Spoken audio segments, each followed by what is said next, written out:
This morning I was thinking about what would have happened if I went back to Jesus Christ times. Nimutag ako na kuna-una ang sa may tabuko ng Diyos mubalik ng ining oras. To be an apostle or a disciple, Mahimo ba akong apostoles o tinunan sa Ginoo? and how great that would have been to be there with Jesus. Unsa ka mahimo ko maayo ko nako mauban o makikuban na Jesus. But you and I have a better promise. Napan ikaw ako adunay maayo nga mga saad.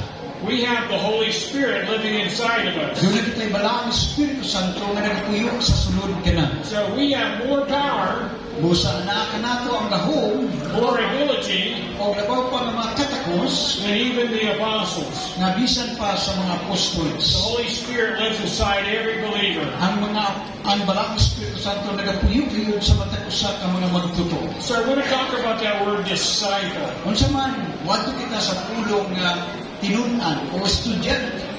A disciple is one willing to be taught. Ang usa ka tinunan mao kanang usa nga andam gyud siya na makatun. That we would subject ourselves to God and to our teacher. Nga iya isabitaran niya kinabuhi ngadto sa Ginoo o sa iya usab nga mga magtutudlo. That we would obey the Word of God. Na kinahanglan mutuman kita sa pulong sa Dios. That we would be teachable. Nga mahimo kita na kanang matudluan. That we would be learners and obedient. Nga mahimo kita estudyante o magtutuon o masinugdan. But most of all, Apan labaw pa ni ana, God wants us to make disciples. ang Diyos buot na ang matag sa kanato maghimo gayong mga tinunan. Jesus' last words before he came to the earth, or he left the earth, Ang katapusang pulong ni Jesus sa wala pa siya mo kaya gikan sa yutang padulong sa langit, was to make disciples of all nations. mao ang paghimo mga tinunan sa tanang kanasuran. But first of all, they must be a believer. Apan una sa tanan kinahanglan maghimo gid sila una nga magtotoo. They must have accepted Jesus Christ as their Savior. Kinahanglan mo tuo sila mudawat kang Kristo Jesus ingon nga ilang Ginoo manluluwas. Someone that is faithful with the Word. Ang uban di matinud-anon sa pulong sa iyang mga pulong. That is someone worthy of being a disciple. Kana mo uban nga ang ayan gayud nga mahimong iyang tinunan. As we learn from Jesus through His Word Samtang magkaton kita ni Jesus sa iyang mga pulong and learn to live like Jesus. o magtuon sa pagkinabuhi na susama kang Jesus. I believe that's one of the hardest tasks for us, Ako nagtuo nga pinakalisod kini nga tahas o kalabuton para kanato to be Christ-like. nga mahimo kitang parehas kang Kristo. Someone recently asked me a question Ang uban matindog umonta na kanako pangutana about how I felt about a particular group. unsa gahapon ako pagdumala na ako ang kanang kasuko na Because of my experiences at war in the army, tungod kay akong kasinatian na itong gira sa army pa ako I have a problem with that group of people. na ako'y mga problema niya ng grupo ng mga tao. That's a weakness for me. Mao ka na nga akong kaluyahuan. I can tell you that Jesus Christ loves everyone, Ako makasulti nga si Jesus na igugma sa matagusa. every race and every people, Matagusa nga nagatubo o matagusa ka mga katawhan. no matter what religion they have. Bisan pa kung sa ilang mga reliyon. So I bear myself to you Busa ako gidala ang akong kaugalingon nga nagkaninyo. that sometimes it's hard to be Christ-like. Nga usahay makauna ko lisod yun mapareha kang Kristo. But God works with us each day Hapan ang Diyos nagapamuhat sa matag adlaw. as we become faithful. Ingon nga ako mahimong matinunan. So I'd like to put it this way. Busa abot na kaibutan niining nga paani. I want you to think about being a carpenter. Gusto ko magunahuna mo, yung ibutan ninyong kaugalingon, ingon nga manong panday. You're a highly skilled carpenter, Ikaw, highly yun nga, mayo yun ang imong katakos pagpamanda. and you take on an apprentice. Kunya, kuha ka tanan o mga apprentice nimo, mga tumutuo nimo. You would teach them how to measure twice and cut once, Tudluan nimo sila, kung saan pagsukod o kaduha, o niya, gabason ka sa. and how to put together a building, O kunya, kung saan na po ni bali na po, i-rebuilding, itukuron po siya. so that apprentice would learn the techniques of being a carpenter. Busa, wala siya nagsaad nga maghimo siya og mga teknik, magtuon og teknik, mayo nga magmanupanday. And you would let them practice as a carpenter. Pag imong itugutan sila na magbansay-bansay, ingon na manugpanday. That's the same as being a disciple.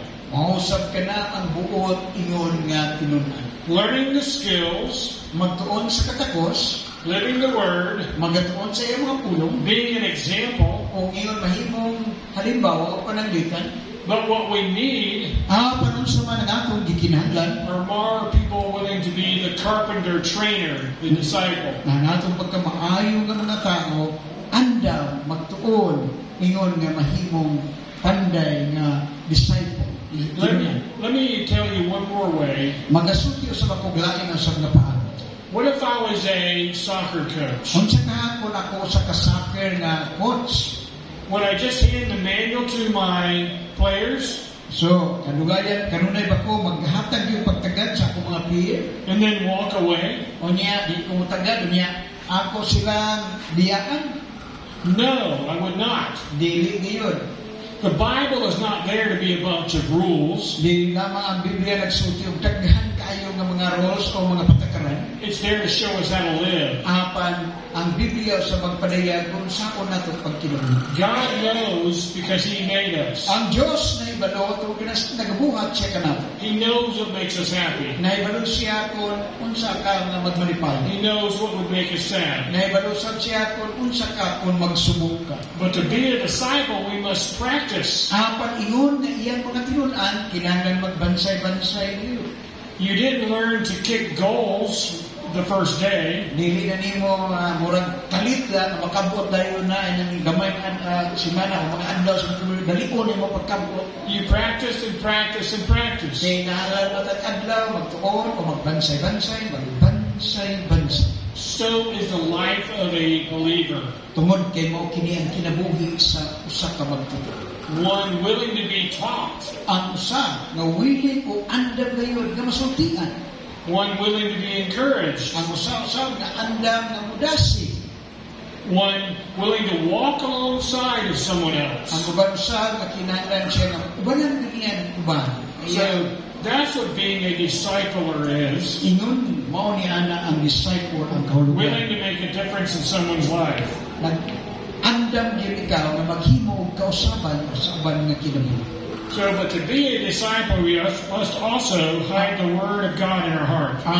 Ingon nga mga tinunan, kinahanglan ato ang pingan ang iyang mga pulong sa ato isangkasi. So he says this in Psalm 119, 1 or 11. Nag-ingon sa Biblia sa Salmo 119. Thy word have I hid in my heart, that I may not sin against thee. Ang imong mga pulong gitipigan ko sa akong kasing-kasing aron dili ako makasala kanimo. We can't hide the Word of God in our heart Dili nato pwede nga taguan ang atong kasing-kas ang iyang pulo, ang iyang mga pulong lamang sa atong kasing-kasing. if the only time we read or hear the Word of God Gan mao lamang kana inyong madunggan kanang is basa on Sunday. madunggan ninyo basahon diha sa Domingo. We must have a devotional life Kinahanglan atong idibusyon o ano idibot kay nga atong kinabuhi. that reads the Word of God each day. Nga matag adlaw atong kabuton ang pulong sa Dios matag adlaw. As he says at the end of that verse, Samtang gisulti kini sa katapusan ini nga bersikulo that I may not sin against God. nga nag-ingon aron dili ako makasala batok sa Dios. My really favorite verse in the Bible, short of salvation verses, Ang pila ka mga paborito nato nga sa Biblia nagahisgot kini sa kalawasan nga mga bersikulo. is Psalm 119, 105. Ang Salmo 119 versikulo 105. Thy word is a lamp unto my feet, Ang imo mga pulong mao ang suga sa akong mga tihilo ang anan and a light unto my path. o ang kahayag sa akong mga anan. So what that means is his word Unsa man buot pasabot nga kini ang pulong is like holding a lamp. sama nga ikaw nagagunit og suga o kanang You're walking through the dark, unya nagalakaw ka dito sa kangitgit. one step at a time. Usa ka tikang sa matag higayon. Sometimes God just gives us just enough light to see the next step. O sa hay ang Ginoo may igo ang kahayag aron tikang ka usa ka lang. We have to be willing to step in faith. Kinahanglan mo tikang gyud ka pinaagis pagtuo. We can do that when we've hid God's word in our heart. Imong pabuhat na kung imong gitaguan ang iyang mga pulong diha sa imuhang. The second part of that verse says, Ang unang bahin ni ang gaduhang bahin ni bersikulo. that it's a light into my path. Nag-ingon nga kahayag sa akong mga agianan. So here's how I imagine that. Tanawa ko ron sa nako kana imaginon o hunahuna. It's a light way off in the distance Sa mga pananit dunay kahayag dito sa layo. that I'm walking towards. Kunya samtang ako maglakaw padulong dito. But it keeps me from going too far off track. Magsige ko kurap-karap padulong dito kay nit man diri. So one step at a time, Apan sa usa ka tikan matagi kayon. but a goal way off in the path ahead. Apan na akong tumong dito sugod sa akong panaw padulong niya itong kahayag. The Word of God is so rich. Ang pulong sa Dios abudan siya gid kini kaayo. Each day it gives you a new word. Matag adlaw magahatag kaninyo kini bag-o nga pulong. And here's my suggestion about your devotional life. Kini ang ako i-suggest kaninyo, iawag kaninyo sa inyong devotional nga kinabuhi. When you read the Word of God each day, Kung kamo magbasa sa pulong sa Dios sa matag adlaw, pause imo ka nang ibutan and ask yourself these two questions. kanya ibutan sa mga ni mangutana dahil ka muno ka ni mangutana ka ni nido ka mangutana. What did God say to me? Unsa may gisulti sa Ginoo nako ni iyang pulong? Was there a command to do, Iya bang isugo nga magbuhat ko to go, mula ka o ngadto sa paglakaw or not to do? o dili pagbuhat? But what did God want me to get that day? Apan unsa bagay gusto sa Ginoo nako ni anang adlaw? Then answer this question. Unya itubag ka na nga mga pangutana. What did I say back to God? Unsa kay akong isulti balik sa Ginoo? So we honor God by repeating back His Word, Abo sa atong gitahon ang Dios pinaagi sa pagbalik sa balik kaniya sa iyang mga pulong. but it causes us to think and meditate on the Word. Apan nag-awang kini kanato nagagad kanato nga magkunahuna para og pamalandungan kay iyang mga If I pulong. write down that Word, Kung akong isulat ka ng iyang mga pulong, then I've had to organize my thoughts kunya akong i-organisar ang akong pangunahuna, and write them down for later. kung akong nag-isulat pangunahuna. And think about that and meditate all day. O niya sa tipong anda, imo na muna ang pamalandungan ka na. That's something that a disciple would do. Kana mo sa kabutan ang sa katinuan magabuhat.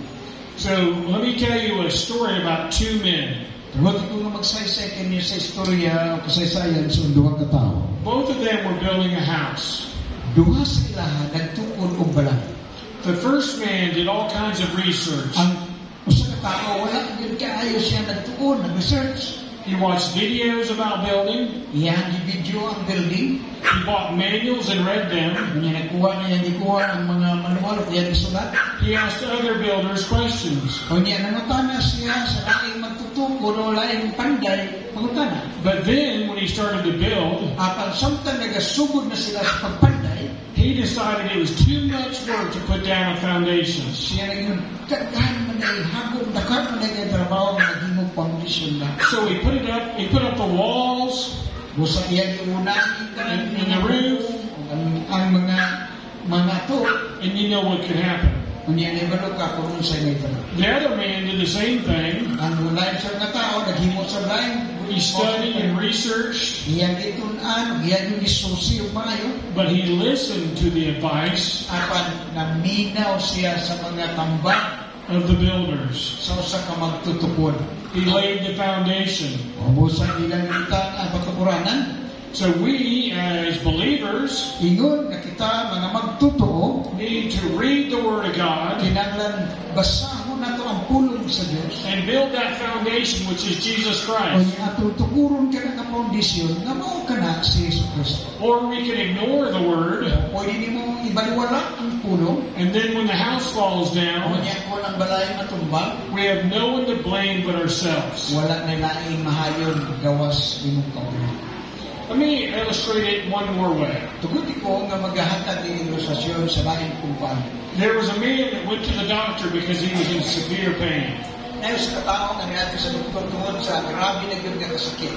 So the doctor found out what was wrong with him and gave him a prescription. So sa ang doktor na naghatag kaniya og kanang sulat, naghatag ang prescription, prescribe. So he said, "Thanks, doc." Sa ingon, salamat Dok.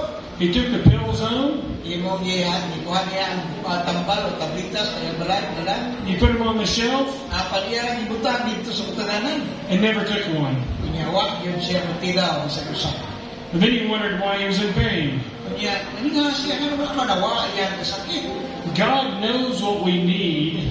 Ang Diyos na ibalo sa atong mga panginaglan, He gave us the tools, siya naghatag ka nato og mga tools. the Word of God, Ayan di ba, ang pulong sa Diyos, but we didn't take it. We didn't read it. apan wala nato ni kuhaan, wala nato ni basa.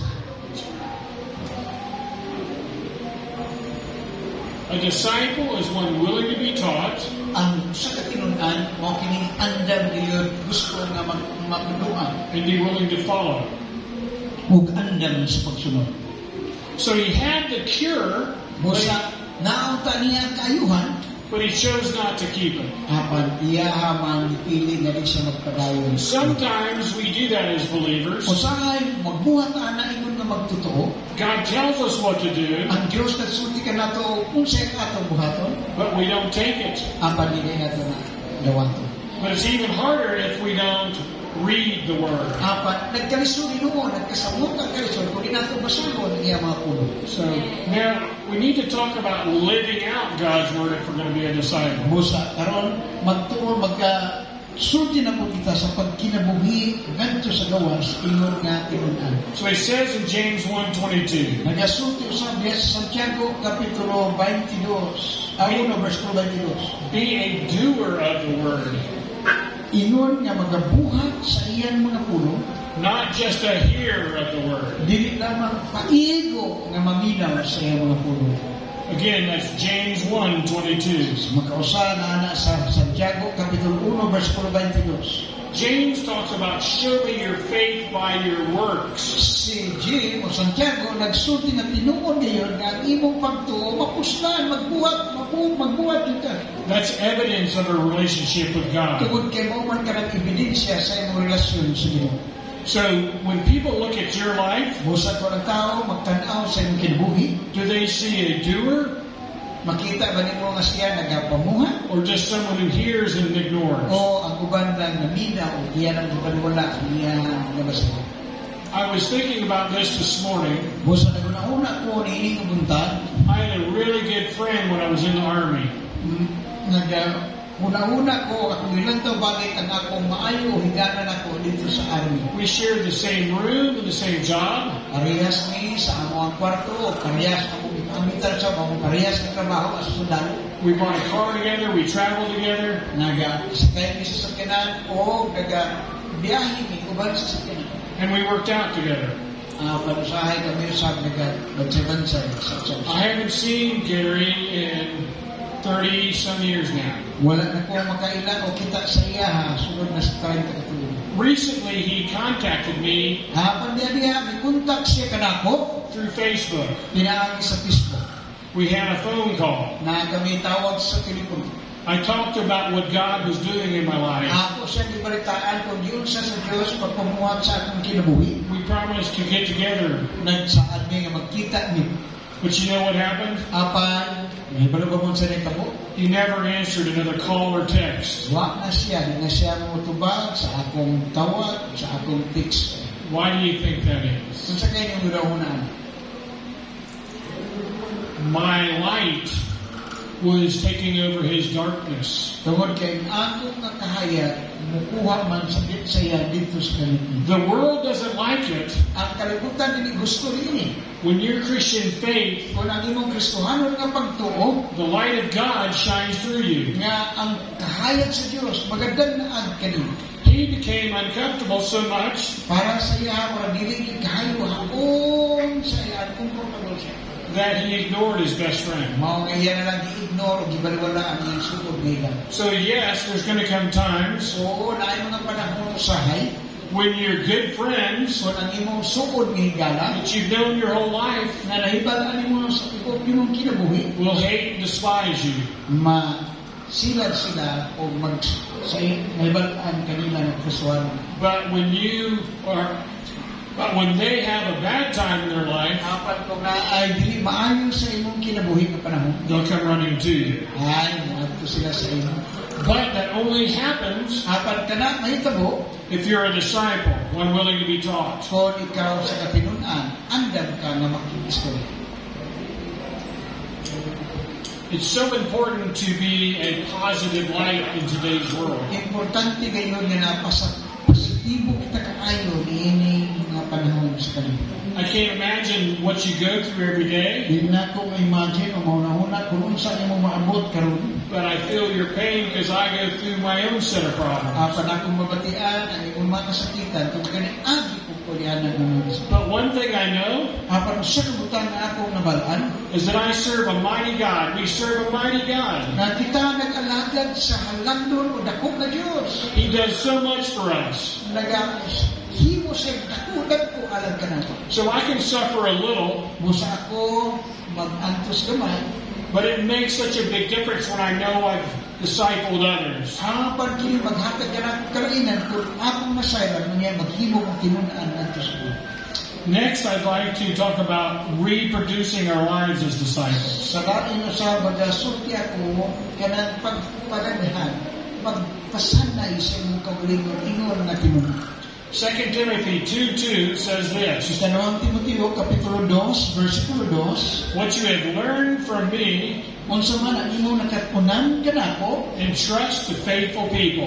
isalig kini, itugyan kini sa mga matinud-anon ng mga tao. So the Bible says to not cast your pearls at swine's feet. Busa ang Biblia sa nagingon, ayaw gid pugsa ka ng dili haom sa imong sapatos. Spend time with those that want to be discipled. Magaling ka panahon katong gusto nga mahimong tinun-an. Now, I didn't say stop meeting with people who are not good disciples. Ayaw, wala ko mag-ingon na undan na katong mga tao ko din mo na ilan na dili gusto mahimong tinun-an. But we need to pour ourselves also into those that want to learn. Apan kinahanglan atong ibuo o iambit atong kaugalingon nga itong uban nga buot mahimo sa So, Biblia. let me ask you this question. Mangutana ko ninyo din yung pagkatana.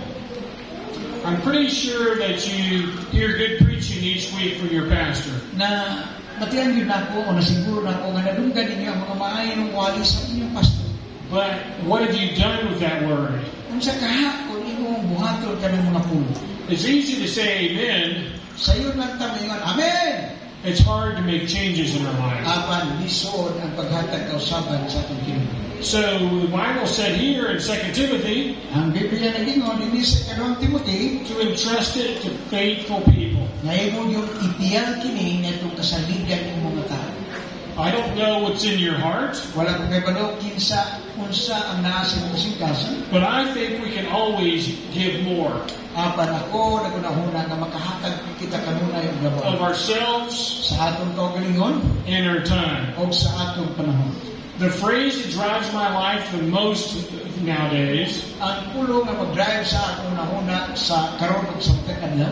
don't waste your life. Usahay ka na ang pulo mag-drive sa kunahuna, ayaw sa nga ang imong kinabuhi. I don't want to get to the end of my life Dili ko gusto nga matapos kini kinabuhi and ask myself the question, why didn't I do? Ganun mga tana sa kaugalingon, unsa may akong nabuhat? I've been at people's deathbed and they've said the same things. Ako sa gikan itong mga tao nga namatay niya. Pastor, I wish I would have worked with the youth. Niya may mga pastor, ayaw takon, mag-ubad ko, trabaho ko ba nimo? Pastor, I wish I'd gone out and knocked on doors and told people about Kung sila Jesus. pastor, ayaw takon, mag-ubad ko nimo, manuktok sa pultahan sa mga. Pastor, I should have taught Sunday school. Pastor, gusto ko nga, ayaw takon makatulog kung sa school. You get the point. Imong nakuha ang puntos. So, though we're not saved by our works, Bisan pa, siguro nga di kita luwas sa atong mga buhat, our works show our faith. ang atong mga buhat magpadayag sa atong See, pagtuo. faith is an action. Ang pagtuo, mo kining pagtuo. We work during the morning, Nagabuhat sila sa panahon sa buntag. come train during lunch, O or niya, eat, nagatuntun sila sa panahon sa paniguto o sa matag simana. and then train at night. O niya, magbansay usap sila, magtuon sila sa gabi. And then he would send them out. O niya, ilat kini ipadala. And the end of the verse, in verse number 10, O sa katapusan, niya sa chapter 19, verse number 10, all the people people in Asia ang tanan ng mga tao sa Asya mano heard the gospel. nakadungog sa Ebanghelyo. Now, the Asia they're talking about is Asia Minor. Kanang Asia ang gitawag Asia Minor, That's what we call Turkey now. mao na gitawag ron nga nasod sa Turkey. But what's significant is that all the people heard the gospel. O kung sa man yun, ang tataw kayo, klaro kayo nga, ang Biblia resulti nga, kanang-kanang sa Turkey sa una, nakadungog sa mga balita. Because Paul made disciples. Sungod kasi Pablo, naghibo ang mga tinunan. He trained them and sent them. Nagbansay sila, kaniya, nagtuon sila, o iyan ipalala sila. Because each person here Tungod ka, matag-usang katao din. has a group of people they have influence with. Na may mga grupo sa mga tao na pwede nimo sila matakdan o ma-influensyahan. Your pastor may not know them, Ang imong pastor siguro na ibalo ka ni. but you know them. Ang imong pastor wag kay balo nila, pat ikaw ang ibalo sa iyo. And you can reach them. O niya, pwede nimo sila niya. That's why God wants us to be disciplers. Mao ka na, buot na kung sabton sa ingon nga mahimong sa katinda. Pull them aside, Dalon sila, nini nga dapit, train them, o niya, sayon, pray for them, ampuan, and send them. o niya, ipadala sila. What will you do for God? Unsa may imong gibuhat para sa Ginoo? Will you pass on that recipe? Pwede ba nimo ipasa ka lang na nilutuan o recipe? Or will it die with you? O ben, mamatay lang ka o ba nimo na recipe o ano mo na ang First, you're willing to learn, una, andam yung ka magkaton, be willing to lead. andam sa ikaw nga mugiya. That's the secret to growth Kana mo ang sekreto in the body of Christ. Ingon na kita kabahin sa lawas ni Kristo. I can tell you that if 10 people in this church Ako magsulti kung dunay na puno ka tao din sa simbahan decided to be disciples, nga mo desisyon ngayon kasi sila pud ingon nga mahimong tinunan sa Ginoo. then those 10 people Kunya ibaluan nila ang ilang mga tao. found one person each month, Kunya matag usa ka bulan mangita sila tao nga ila pong kapasahan. led them to Christ, Kunya ilang giyahan kini ngadto sa Ginoo dayon sa and Ginoo. discipled them. Kunya ilang tudluan kini sila.